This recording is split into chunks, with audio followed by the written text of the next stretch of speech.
Hi everyone. So a couple of weeks I decided to try my hand at formulating some blush, and I just want to go over the results of that with you today. So it's a cream blush, as you can see. So the color is this beautiful kind of deep red slash burgundy color.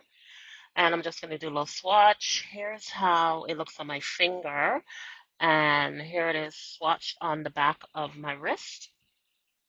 So just look at that. It's very pigmented. It has this kind of semi-matte appearance, which is exactly what I wanted. I didn't want anything too dewy.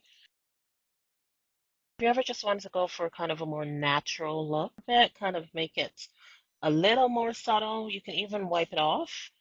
And look, it leaves like this subtle kind of stain, almost like, so it kind of just looks, gives your skin like, oh, a pinched kind of look. Like somebody just pinched my skin and it looks a little red. So it's a bit more of a natural kind of look if you want to go for that. So it's a blush stain for the skin.